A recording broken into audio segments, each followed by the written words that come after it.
All right, guys, welcome back.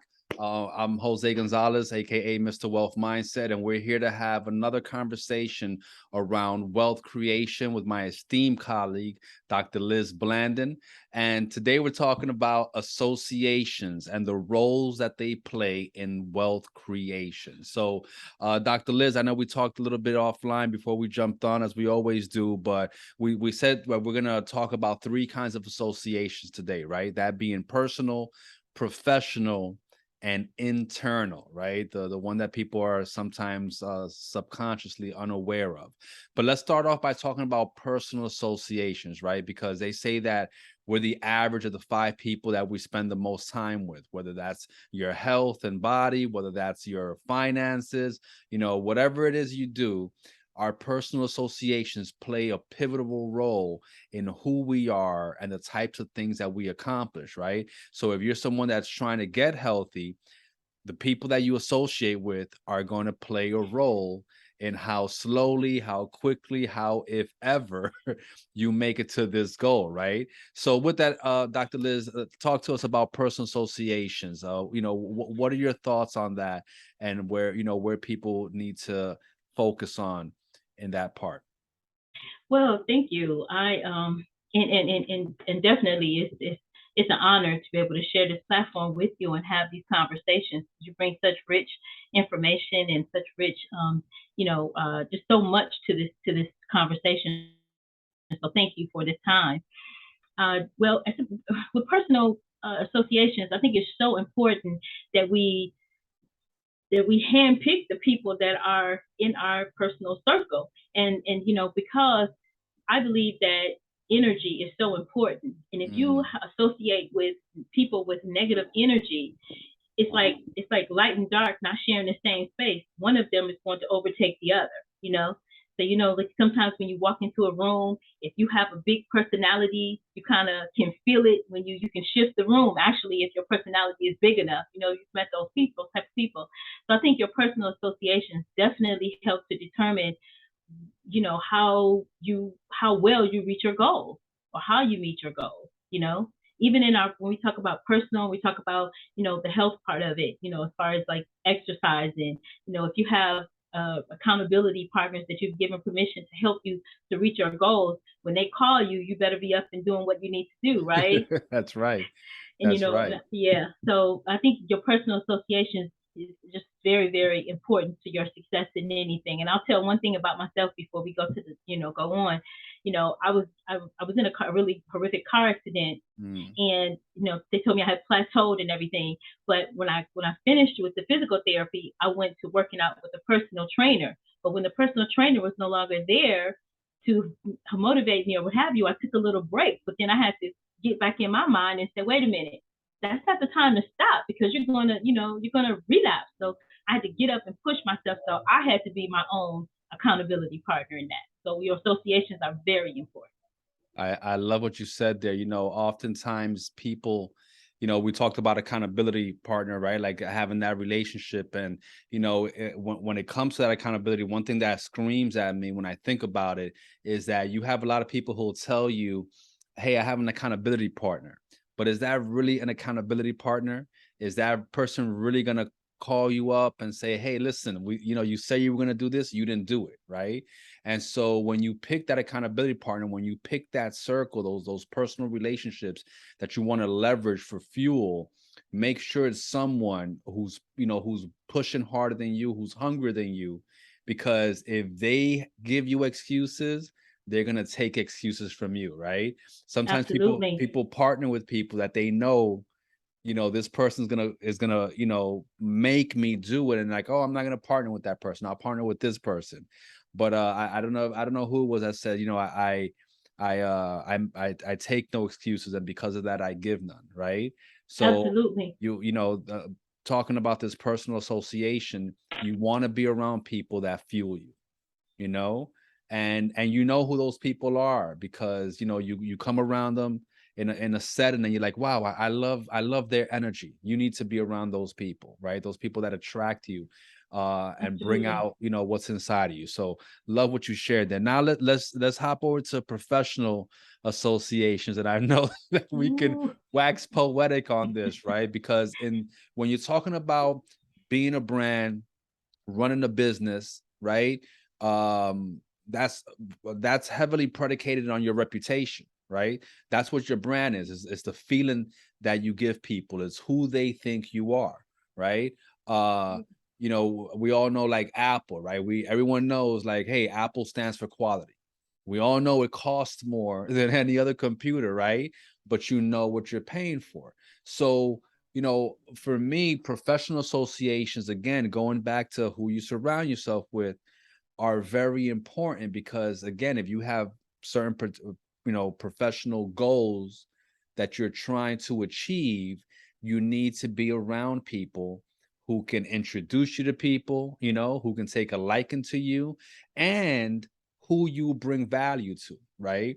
It's not enough to say, oh, I want to get funding. Sometimes people mess up the professional relationships because you're so invested in what that person can do for you, and you aren't first thinking, what value can I bring to this person? So for anyone that's listening to this, if you want to create associations with people professionally who can help you, ask not what they can do for you, ask what you can do for them. Because when you bring value to people and it's genuine, they will be looking for ways to reciprocate. All right. So that's my bit on the importance and the how to of creating professional relationships. Start off by giving. All right. And then the gates will open up to you. So what do you say on that in terms of, what's the key to fostering and cultivating professional relationships? I think you hit it right on the head. I think, you must bring something of value to the table and not just come to the table wanting, just taking from the table. And that's what makes it a even more rich table when you're bringing something of value. You're not holding back. I'm bringing something of value. I'm not holding back. And then that helps to benefit both of us. So I think building those personal alliances and also with people that are going to sharpen you and that you can sharpen them. Because like you said before, if you oftentimes people will get in a circle where they're the smartest person in the circle, and we're going to talk about that in our next bullet point.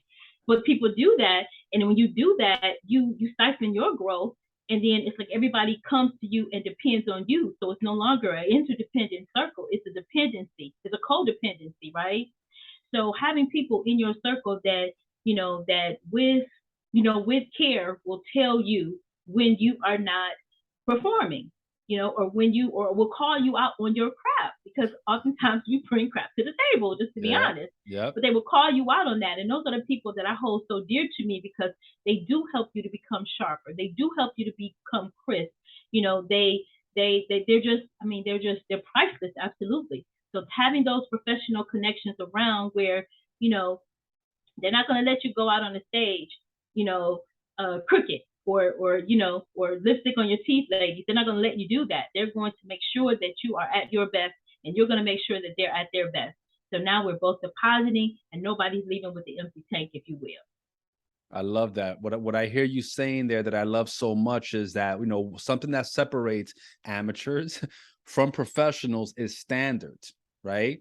And so when the professionals do things a certain way and they do it like that every single time. They do not compromise their standards. And so when you're affiliated, as you said, not being the smartest person in the room, getting around professionals who can sharpen you and help you get better in your craft, understand that they're not going to let you slide under the rug. Okay. And the Absolutely. reason for that is that they've done it themselves. Okay. Because they've done it, they can teach it. And because they put in that work, they're not just going to hand you a silver spoon.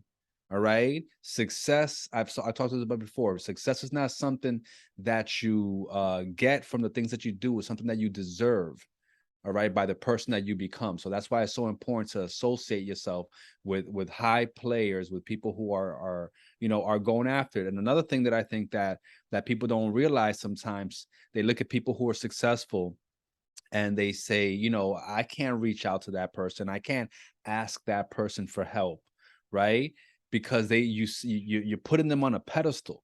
I want you to understand that there are no, you know, self-made successful people. Anyone that you see that has achieved a high level of success, regardless of the industry, regardless of what they do, they've done that because they've built and cultivated a team and culture, and they've had people help them along the way. So when you see someone that's successful and you think, I can't ask them for help because they're going to, no, they're probably more prone to help you, right, than some of those personal associations that haven't done what you want to do, right? And so they can't push you there. So understand that. Do not be intimidated by someone that you see that's successful, that drives a certain car and dresses a certain way. 9 times out of 10, they made themselves that person, and it was hard, but they had help. So what would you say about that real quickly before we go on to our last point about, you know, that professional team and what it really takes to be successful, Dr. Liz? Yeah, it does. Absolutely. I love what you said about becoming, because sometimes people feel like, it's just it's way up here. You know what I'm saying? And it's like, yes, it is, but you take baby steps to get there. So each day, every day, you do something to help yourself become even more. So that's what we mean about becoming. And those, like we said, those professional relationships. And don't be afraid to be excellent. You know what I'm saying? Don't be Love afraid that. to do that. I just that's something I just, like you said. I love what you said about standards. You have to have those standards, and you have to write them down, and you have to, put them on. I put them on index cards so that we can remind ourselves. Keep reminding yourselves that, okay, at the end of the day, evaluate.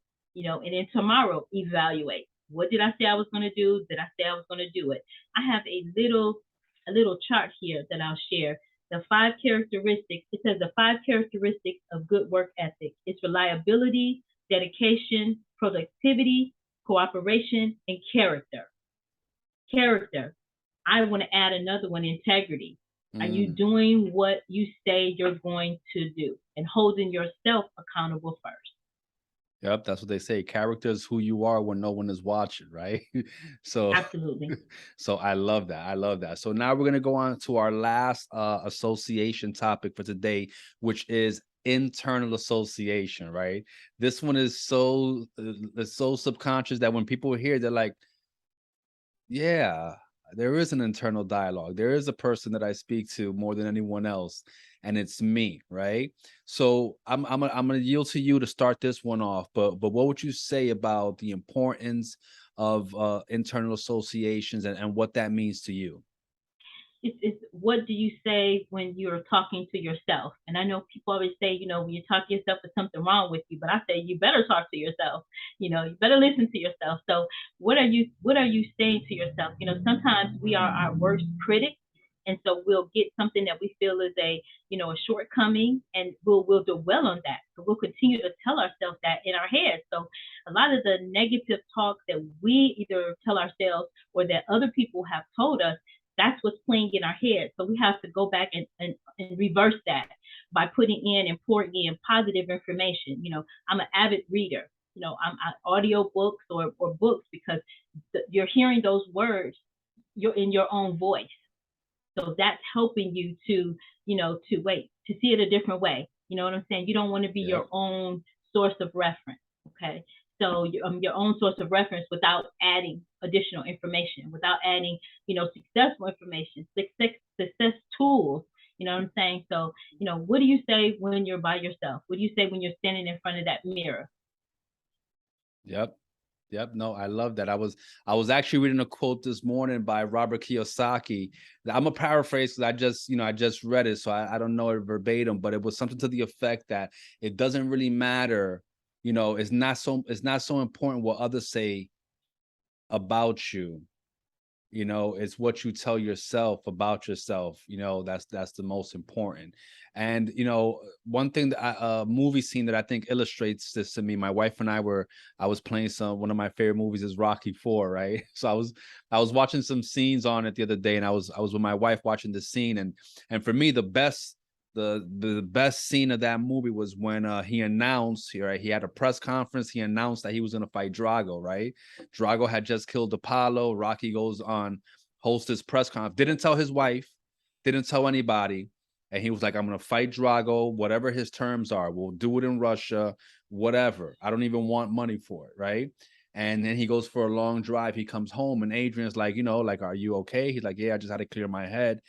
But again, this is his cheerleader, right? This is the person that's been by his side, his closest personal association. And she says to him, like, you don't have to do this. And he's like, no, I do have to do this, right? And she says to him, you seen him, you know how strong he is. You can't win, you know? And you know, that to me, so I get chills just when I think about that scene, because a lot of people in life will have that moment, when that one person that you believe in, that believed in you, maybe they had your back forever, that closest personal association now tells you you can't win. And so the point is, when that happens, what do you tell yourself? Right? And what did he tell Adrian? He goes, maybe I can't win, but for him to beat me, he's going to have to kill me. For him to kill me, he's going to have to be willing to stand in front of me. And for him to do that, he's going to have to be willing to die himself. All right. And the reason I say that is because there's one thing that you can control. You can control what you say to yourself, and you can control the amount of effort that you put out. And sometimes we come upon these you can't win moments when someone external to you who may love you, who may be looking to protect you. She was trying to keep her husband alive. Right? But Rocky had to know, what am I telling myself? What I'm telling myself is that I'm willing to die, and only someone who is willing to die can stop me.